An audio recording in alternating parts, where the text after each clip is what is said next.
Hola amigos, esta vez quiero compartir con ustedes cómo ha sido mi experiencia con la TVS Apache RR310. En este caso es modelo 2023, fue antes de la actualización. Ya tengo con ella 3 años, 20,000 kilómetros, poco considerando que el promedio esperado por año es de 10,000 kilómetros. Primero me gustaría compartir con ustedes los temas o los puntos de esta moto o de mi experiencia que no me gustaron. El sonido del motor. Hay veces que hace ruidos como si fueran metálicos, como si tuviera las punterías desajustadas. Segundo punto, la cúpula es pequeña. Funciona bien cuando te pegas tu pecho totalmente al tanque, pero considero que una doble burbuja no solo ayudaría en la aerodinámica, sino que también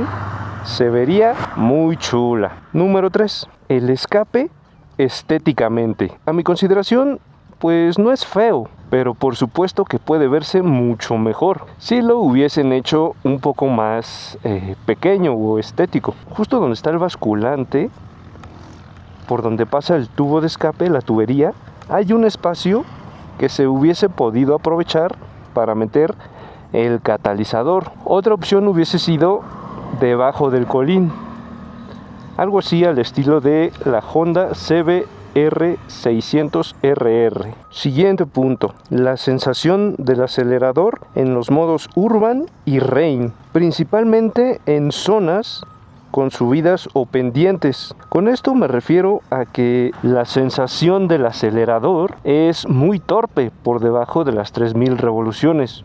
Uno debe de acelerar de más para que empiece a reaccionar. A mi consideración es peligroso porque en cuanto llegas a las 3000 revoluciones reacciona algo fuerte. Para alguien que apenas está empezando, esto podría resultar en una caída. Siguiente punto que no me gusta. El asiento del pasajero es muy rígido. Para el pasajero se vuelve incómodo después de media hora, tal vez 1 hora de viaje o de trayecto. No es una tabla como en algunas otras motos, o sea, sí hay cierta amortiguación, aún así está rígido. Miren, ahí estoy haciendo fuerza y no se sume, digamos, esponjosamente. Vayamos ahora con el siguiente punto, el precio. Si TVS dejara la RR en 100,000 y la RTR en 95,000, creo que serían una muy buena opción y más personas las considerarían como su moto. Siguiente punto que no me gusta, tiene demasiados modos de manejo considerando la funcionalidad. Con esto me refiero a que los dos primeros modos funcionan igual, no hay diferencia. Por ahí había escuchado, la diferencia es la reacción del ABS. Los otros dos modos de manejo, que es Sport y Track, tienen la misma potencia, las mismas restricciones. Por eso mi elección sería únicamente que dejaran dos modos de manejo, el modo Urban y el modo Sport o Track, como le quieran poner. Ahora vamos con los puntos que sí me gustan. Es el rendimiento de gasolina. En ciudad me da 27 kilómetros por litro manejando de forma dinámica. Obviamente muy relajado me da un rendimiento mayor, 30 kilómetros por litro. Ahora en carretera me da 27 kilómetros por litro manejando lo más dinámico que yo puedo. Manejando relajado, este rendimiento aumenta obviamente y me ha llegado a dar de 34 kilómetros, bueno, entre mínimo 34 kilómetros por litro, y lo máximo, cuando eso fue en asentamiento, iba muy relax, me llegó a dar hasta 37 kilómetros por litro en carretera. Siguiente punto, el tamaño de la moto y sus dimensiones. Para filtrar en el tráfico es muy fácil, y si a eso le agregamos que doblamos los espejos, esa habilidad o capacidad de filtrado es mucho mejor. Siguiente punto, la iluminación es buena y solo con unas micas amarillas o un Laminex mejora la velocidad, la visibilidad, digamos, propia, y también para que los demás vehículos del camino nos perciban, digamos, más rápido. Ahora vamos con la potencia. Tiene muy buena potencia para ciudad y carretera. Está por encima de la 300 SR, de la California 300, obviamente de la Vortex, y por su aerodinámica puede superar a la Sontes 350, a la NS 400, a la Dominar 400, y se queda muy cerca de la Duke 390, la de 373 centímetros cúbicos. Siguiente punto, amigos. La pantalla personalizable. Me gusta que uno pueda escoger los widgets que aparezcan en la pantalla.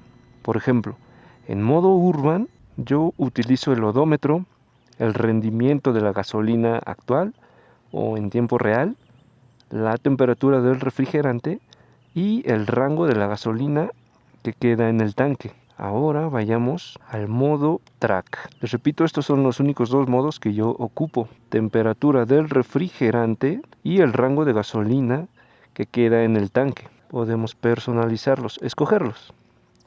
Miren, estos son los que yo ocupo. En el número 1, temperatura del refrigerante. Número 2, el rango del tanque, de lo que queda la gasolina en el tanque.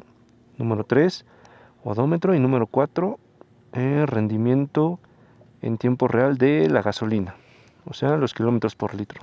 Aquí podemos escoger, está el odómetro, el rendimiento de gasolina, este IMI no recuerdo qué es, lap timer, temperatura del refrigerante, el viaje A, viaje B o viaje C.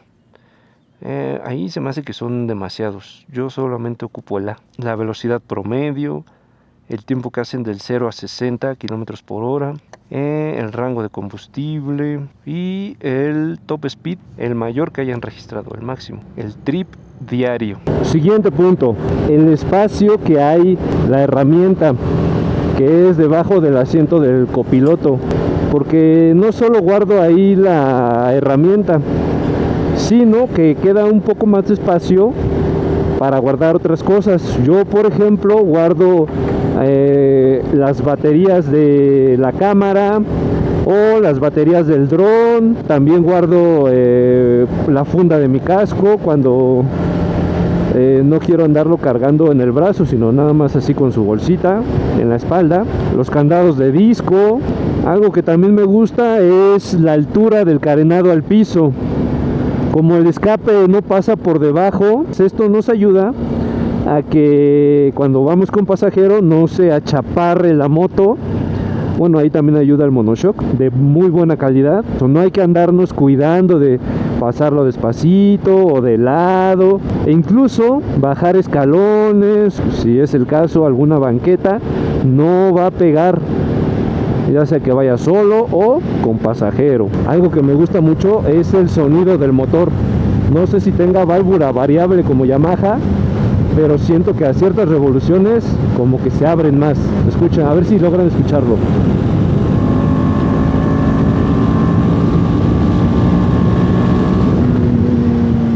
Pasemos ahora al mantenimiento.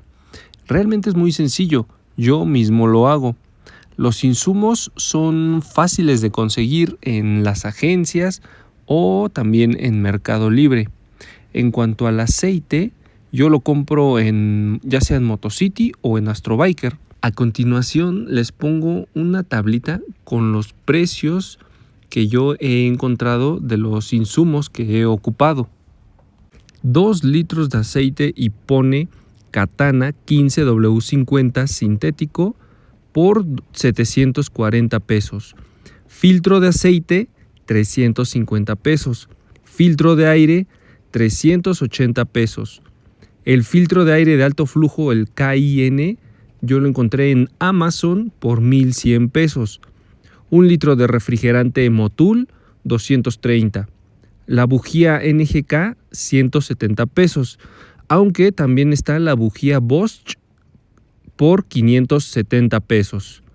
El líquido de frenos Ippone 250 pesos. Pastillas de freno delanteras Brembo 1120. Pastillas de freno traseras Vaibre 780. Filtro de gasolina 110. Y el tipo de gasolina que ocupo, que además es la que recomienda el manual, es la Extra, que en México se conoce como Premium o Roja. Actualmente tiene un precio de 29 pesos por litro. Sobre el servicio en agencia, solo tuve una experiencia con una agencia y me resultó decepcionante. Le pusieron poco más de 2 litros cuando solo lleva 1.7 litros incluido el filtro de aceite. Pero no se queden con mi punto de vista. Ustedes hagan la prueba, lleven su moto al servicio en alguna agencia y pónganlos a prueba. Sobre el seguro, yo lo tengo con BBVA. Actualmente pago 690 pesos al mes. Aquí el tema es que yo no tengo la cobertura de daños. O sea que si llego a tener un daño en alguna tapa o no sé, en el escape o en una llanta, el seguro no podría reparármelo. Tendría que hacerlo yo por mi cuenta. Pero si incluyo esa cobertura, el costo del seguro me sube aproximadamente a 1,400 pesos al mes. Ahora les pongo las coberturas que tiene este seguro que tengo. El robo total con un deducible del 10%. Gastos médicos a ocupantes, 100,000 pesos. Aquí yo les recomiendo que pongan la cantidad más alta que el seguro les pueda cubrir. Igualmente en la cobertura de muerte accidental del conductor, busquen la cantidad más alta. Otra cobertura que tiene mi seguro es asistencia en viajes y auxilio vial. Esto es en caso de que te quedes sin gasolina o se te ponche una llanta o tengas alguna falla mecánica. En el caso de fallas mecánicas, pues te envían una grúa. Ahora, algunos consejos que puedo ofrecerles son los siguientes. Poner un cubrerradiador. Lo digo porque ya me pasó que el radiador empezó a gotear el refrigerante en la parte inferior izquierda. Afortunadamente se pudo reparar y no fue muy costoso. También, si no les desagrada, la idea de poner laminex o micas amarillas a los faros. Se los digo en serio porque me di cuenta que los autos me notaban más cuando yo lo hice. Otra cosa sería, para el uso en ciudad, pongan el monoshock lo más suave que puedan para que la conducción sea agradable, y lo digo por tantos baches y topes que tenemos en ciudad. Si les llega a suceder que los frenos rechinan cuando los accionan, solo hay que lijarlos un poco, tanto los discos como las pastillas de frenos. De esa forma es como se quita el rechinido o el chillido. Ahora, la máxima velocidad que he alcanzado ha sido de 174 km por hora en el tablero. Y con la diferencia que he sacado contra GPS, serían 168 km por hora reales. Finalmente, mi conclusión. Si a ti no te importa el ruido que genera el motor, entonces adelante, cómprala y la vas a disfrutar muchísimo. Yo realmente la recomendaría un 100%. Me gusta mucho esta moto. Creo que ha sido la mejor que he tenido en mi poca experiencia. Por esto es que considero que es perfecta como primera o segunda moto, ya que de esta forma no sentirás que te queda chica muy rápido, como si sucedería con una moto 125 o una 150. Y si la tomas por tu primera moto, te recomendaría que instales unos sliders o protectores, ya que aunque yo no soy partidario estéticamente de los sliders o defensas, casi es una ley de vida que tu primer moto te va a ganar el peso y se te va a caer. Amigos, esto sería todo por ahora. Ojalá que les sea de ayuda si están pensando en comprar esta belleza. Si tienen alguna otra duda, déjenla en los comentarios y con gusto se las respondo. Cuídense mucho y hasta la próxima.